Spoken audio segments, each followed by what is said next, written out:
Hi எல்லாருக்கும்.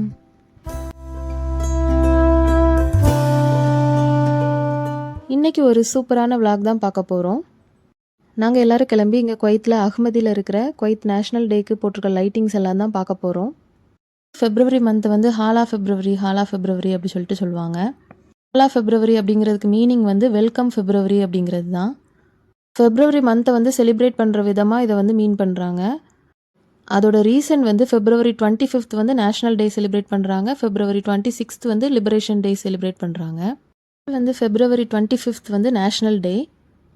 இதுக்காக இந்த நேஷ்னல் டே செலிப்ரேட் பண்ணுறாங்கன்னா குவைத்தோட 11வது எமீர், கிட்டத்தட்ட ராஜா மாதிரி தான், ஷேக் அப்துல்லா அல் சலீம் அல் சபா அப்படிங்கிற மன்னர் வந்து பதவி ஏற்ற நாளை தான் February 25 நேஷ்னல் டேவாக செலிப்ரேட் பண்ணுறாங்க. மெயினாக இந்த டேயை செலிப்ரேட் பண்ணுறதுக்கு ரீசன் வந்து என்னென்னா, ரூல் பண்ண பீரியடில் தான் இவங்க வந்து பிரிட்டிஷ் காலனியிலேருந்து இண்டிபெண்டன்ஸ் வாங்கியிருக்காங்க. இவர் வந்து குவைத் நாடு தோன்றினதுலேருந்து 11வது மன்னராகவும் பிரிட்டிஷ் ஆட்சியிலேருந்து விடுபட்டதுக்கு அப்புறம் முதலாவது ரூலராகவும் இருந்திருக்காரு. அதனால தான் அவரோட கோரனேஷன் டே, பதவியேற்பு விழா February 25 வந்து இவங்க வந்து நேஷ்னல் டேவாக செலிப்ரேட் பண்ணுறாங்க. ரெண்டாவது வந்து February 26 வந்து லிபரேஷன் டேயாக செலிப்ரேட் பண்ணுறாங்க. இந்த டே வந்து எதனால் செலிப்ரேட் பண்ணுறாங்கன்னா 1991 ஈராக்குக்கும் குவைத்துக்கும் நடந்த கல்ஃப் வாரோட முடிவை தான் மீன் பண்ணி செலிப்ரேட் பண்ணுறாங்க. இந்த வாரோட எண்டில் குவைத் வந்து ஈராக்கிட்டேருந்து லிபரேஷன் ஆகி வந்து தனி நாடாக ஆனதுனால இதை வந்து லிபரேஷன் டே அப்படின்ட்டு செலிப்ரேட் பண்ணுறாங்க. ரெண்டு மெயின் ஹிஸ்டாரிக்கல் ஈவெண்ட்ஸ் வந்து இந்த February மந்தில் நடந்ததுனால இவங்க வந்து இந்த ஃபெப்ரவரியை ஹாலா ஃபெப்ரவரி அப்படின்ட்டு செலிப்ரேட் பண்ணுறாங்க.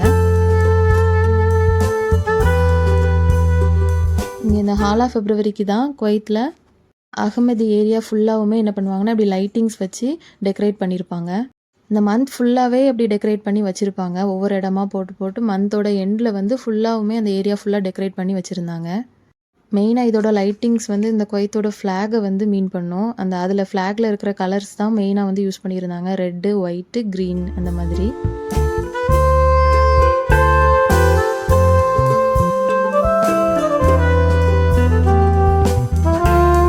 இந்த மாதிரி நிறைய ஃபோட்டோ பூத்ஸ் வச்சுருந்தாங்க அங்கங்கே. நாங்கள் February மந்த் ஸ்டார்டிங்லேயே வந்து ஒருக்கா வந்து பார்த்துட்டு போயிருந்தோம். இப்போ இந்த அளவுக்கு லைட்டிங் போடலை, ஆனால் கொஞ்சம் கொஞ்சம் அங்கங்கே போட்டிருந்தாங்க. அப்போவே இந்த மாதிரி ஃபோட்டோ பூத்ஸ்லாம் இருந்துச்சு. நாங்கள் அதிலெல்லாம் நின்று ஃபோட்டோ எடுத்துகிட்டு தான் போயிருந்தோம். இது குவைத் KOCயோட மெயின் சிம்பிள், ஈகிள் இருக்கிற மாதிரி இருக்கும். இந்த அகமது ஃபுல்லாகவே இண்டஸ்ட்ரியல் ஏரியா தான். இது வந்து அங்கே சைட்டில் யூஸ் பண்ணுற நம்ம ட்ரில்லிங்க்கு யூஸ் பண்ணுற ஒரு மிஷின் அப்படி சொல்லிட்டு சொன்னாங்க. இது வந்து இந்த சைடு வந்து நியூ குவைத், இந்த சைடு வந்து ஓல்டு குவைத், நடுவத்தில் வந்து KOC மெயின் ஆஃபீஸ் இருக்கிற மாதிரி ஒரு மேப் மாதிரி கொடுத்துருந்தாங்க.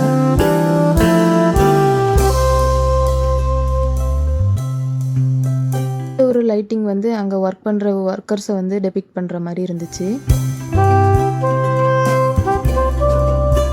இது வந்து சைட்டில் வந்து ஆயில் எடுக்கிற வெல் வந்து இந்த மாதிரி இருக்கும் அப்படி சொல்லிட்டு என் ஹஸ்பண்ட் சொன்னாங்க. KOC மென்ஷன் பண்ணி இந்த லைட்டிங் வச்சுருந்தாங்க. இதில் வந்து நிறைய பேர் அந்த இதில் நடுவில் நின்று ஃபோட்டோலாம் எடுத்துகிட்டு இருந்தாங்க. என் ஹஸ்பண்ட் அது நடுவில் இருந்து நிற்கணுன்ட்டு ரொம்ப நேரம் வெயிட் பண்ணோம். ஆனால் ரொம்ப க்ரௌடாக இருந்ததுனால அப்புறம் வந்துட்டோம். இதெல்லாம் குவைத்தோட சிக்னிஃபிகண்ட் ஹவர்ஸை வந்து டெபிக்ட் பண்ணி அதை மாதிரி வச்சுருந்தாங்க லைட்டிங்ஸ் போட்டு. இதுதான் குவைத்தோட சிம்பிளே. அப்புறம் இதெல்லாம் பார்த்திங்கன்னா இது என்ன மரம்னு தெரியல, ஆனால் வந்து சொட்டு நீர் போட்டு வச்சுருந்தாங்க. அப்புறம் இது வந்து என்ன சொன்னாங்கன்னா கடலுக்கு நடுவில் வந்து இருக்கிற சைட் அப்படிங்கிற மாதிரி என் ஹஸ்பண்ட் சொல்லியிருந்தாங்க. நடுவில் அந்த சைட் இருக்கிற மாதிரி சுற்றி வந்து அந்த லைட்டிங்ஸ் போட்டிருக்கிறது வந்து கடலை மென்ஷன் பண்ணுற மாதிரி போட்டிருந்தாங்க. இது வந்து குவைத்தில் வந்து வாட்டர் டேங்க் இந்த மாதிரி இருக்கும். அகமதியில் பார்த்துருப்பீங்க நீங்கள்.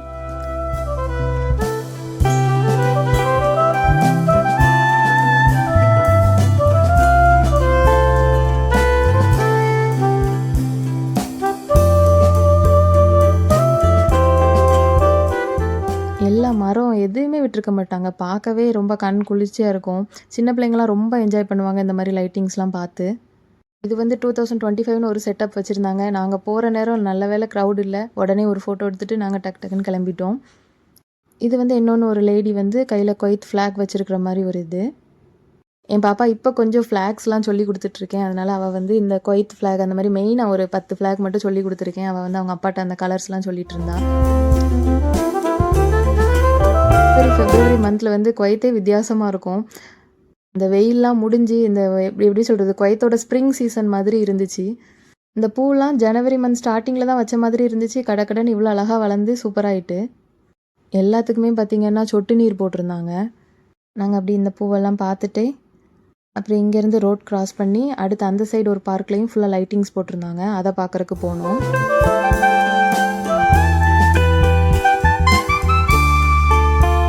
அகைன் வரும்போதும் இந்த கேஓசியில் சரி என் ஹஸ்பண்ட் ஃபோட்டோ எடுத்துடலாம் அப்படின்னு பார்த்தாங்க. ஆனால் வந்து மறுபடியும் அங்கே வந்து ரொம்ப நேரம் வெயிட் பண்ணுற மாதிரி இருந்துச்சு. பாப்பா வேறு கொஞ்சம் கிராங்கி ஆகிட்டதுனால கிளம்பிட்டோம். இங்கே வந்து எப்படி தீமில் வச்சுருந்தாங்கன்னா சென்ட்ரலில் வந்து ரோடுக்கு இந்த சைடு வந்து நியூ குவைத் அப்படின்ட்டு டெபிக்ட் பண்ணி வச்சுருந்தாங்க. ரோடுக்கு இந்த சைடு வந்து ஓல்டு குவைத்து.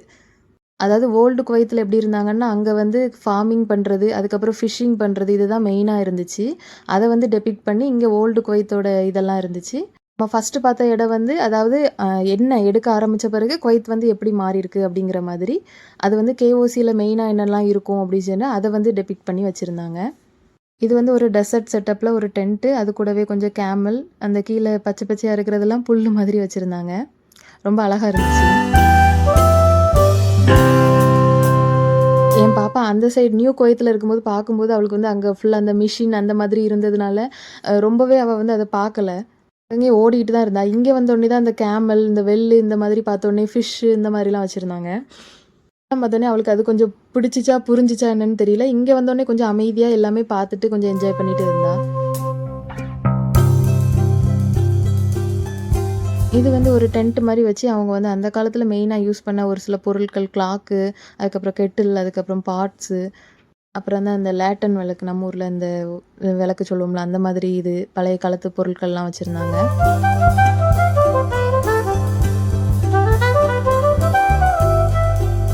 இது வந்து ஒரு செட்டப்பில் வச்சுருந்தாங்க. இங்கே குவைத்தில் வந்து எண்ணெய் எடுக்கிறதுக்கு முன்னாடி அதுக்கு முன்னாடி மெயின் அவங்களோட தொழில் வந்து ஃபிஷ்ஷிங்காக தான் இருந்துச்சு அப்படின்ட்டு என் ஹஸ்பண்ட் சொல்லுவாங்க. ப்ளூ கலர் லைட்ஸ்லாம் கடல் அந்த இது மாதிரியும் அது ஒன்று கடல் நடுவில் வந்து மீன், ஆமை இந்த மாதிரி ஸ்டார் ஃபிஷ்லாம் வச்சுருந்தாங்க. அப்புறம் வந்து நடுவில் வந்து ஒரு போட் இருக்கிற மாதிரியும் இப்படி வந்து மீன் பண்ணி வச்சுருந்தாங்க. என் பாப்பாவுக்கு இந்த ஃபிஷ்லாம் ரொம்பவே பிடிக்கும். அவள் சுற்றி போய் இதை பார்த்துட்டே இருந்தா. அவளுக்கு அது ரொம்ப பிடிச்சிருந்துச்சு. அடுத்ததாக பார்த்திங்கன்னா இந்த வெல் ஒன்று வச்சுருந்தாங்க. எல்லோரும் உள்ளே போய் எட்டி பார்த்தாங்க. நானும் இருந்தாலும் உள்ளே போய் எட்டி பார்த்தேன். ஆனால் ஒன்றுமே இல்லை உள்ள. இந்த வடிவேல் காமெடியில் வர மாதிரி எங்கடா இங்கேருந்து என் கணத்தை காணோம் அப்படின்ன மாதிரி தான் இருந்துச்சு. அது சும்மா ஒரு லைட்டிங் செட்டப் தான். ஓல்டு குவைத்தில் வந்து தண்ணி வந்து எப்படி இந்த கிணத்துல இறச்சி எடுத்தாங்க அதை மீன் பண்ணுற மாதிரி வச்சுருந்தாங்க.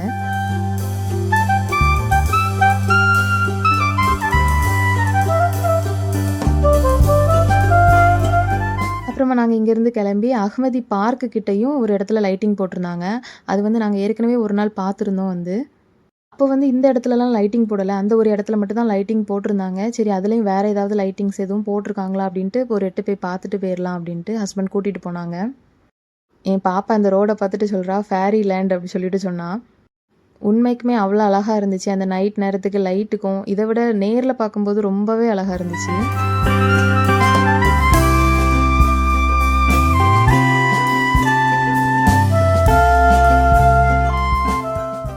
அஹ்மதி ஏரியா ஃபுல்லாகவே லைட்டிங்ஸாக தான் இருந்துச்சு. போலவே குவைத் டவர்ஸ்லேயும் லைட்டிங் போடுவாங்க அப்படின்னு சொல்லி சொன்னாங்க. ஆனால் நாங்கள் இந்த டைம் அங்கே போய் பார்க்கல. குவைத் சிட்டிக்கு போய் அதையும் பார்க்கணுன்னு பிளான் பண்ணியிருந்தோம்.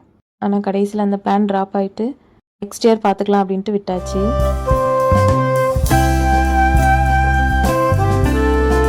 வழி எல்லாமே ஒரு மரம் விடலை, எல்லா இடத்துலையும் லைட்டிங்ஸ் போட்டிருந்தாங்க. இந்த மாதிரி பாத்வேலையும் அழகாக அப்படி ஆர்ச் மாதிரிலாம் போட்டிருந்தாங்க.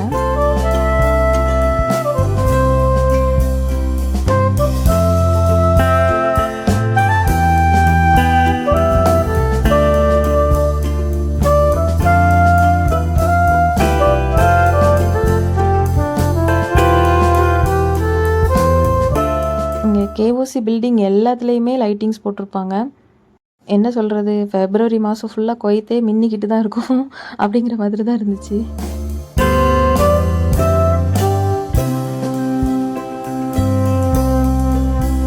நாங்கள் போன டைம் வந்திருந்தப்போ இந்த ஆர்ச் அதுக்கப்புறம் பக்கத்தில் உள்ள பார்க்லலாம் கொஞ்சம் லைட்டிங்ஸ் இருந்துச்சு. நாங்கள் நல்லா தாராளமாகவே அப்போ ஃபோட்டோ ரீல்ஸ் எல்லாமே எடுத்தோம். சரி வந்தோம் இங்கேயும் எல்லாம் பார்த்துட்டு போயிடலாம் அப்படின்ட்டு இந்த சைடும் வந்து பார்த்தோம். நாங்கள் வந்த நேரம் இந்த இடத்துல அவ்வளோவா க்ரௌடும் இல்லை. நாங்கள் கொஞ்சம் ஏர்லியாகவே வந்துட்டோம். எல்லாம் பார்த்துட்டு கிளம்புற டைமில் தான் ஒரு 8 மணி போல் நாங்கள் கிளம்புனோம். அப்போ தான் எல்லோரும் ஒவ்வொருத்தராக வந்துட்டு இருந்த மாதிரி இருந்துச்சு. இது குவைத்தோட பஸ் ஸ்டாப். எல்லா லைட்டிங் செட்டப்ஸ்லையும் எனக்கு இது ரொம்ப பிடிச்சிருந்துச்சு. ஒரு கார்டன் செட்டப்பில் மேலே இருக்கிற அந்த ரோஸ் எல்லாமே என்னென்னா லைட்டு தான். அப்புறம் இதில் வந்து இது பட்டர்ஃப்ளை மாதிரி வச்சுருந்தாங்க. இது ரொம்ப அழகாக இருந்துச்சு. அந்த பட்டர்ஃப்ளை வந்து ரெக்கை மூடி திறக்கிறது வந்து ரொம்ப அழகாக இருந்துச்சு.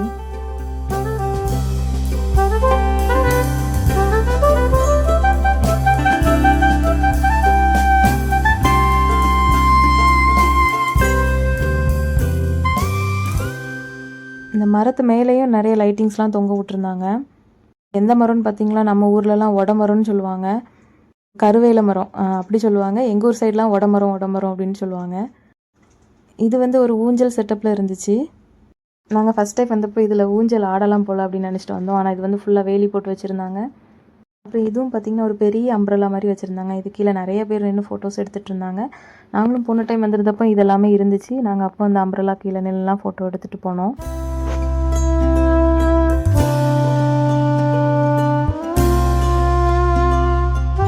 என் பாப்பா பார்க்குன்னதுமே ஸ்லைடு, ஸ்விங் இதெல்லாம் இருக்கும்னு நினச்சிட்டு எதிர்பார்த்து வந்திருப்பா போல்.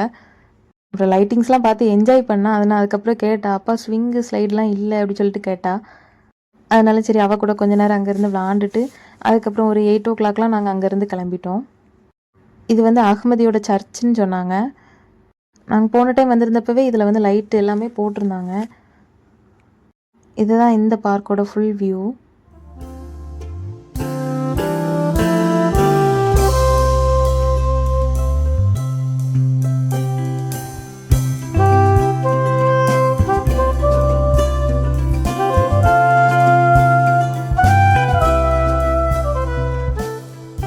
எல்லாம் முடிச்சுட்டு வீட்டுக்கு கிளம்பும்போது தான் அப்போ என் வீட்டுக்காரங்க சொன்னாங்க, நீ ரெக்கார்ட் பட்டன் ஆன் பண்ண மாதிரியே இல்லை, நான் கவனித்தேன் அப்படின்னு சொல்லிட்டு சொன்னாங்க.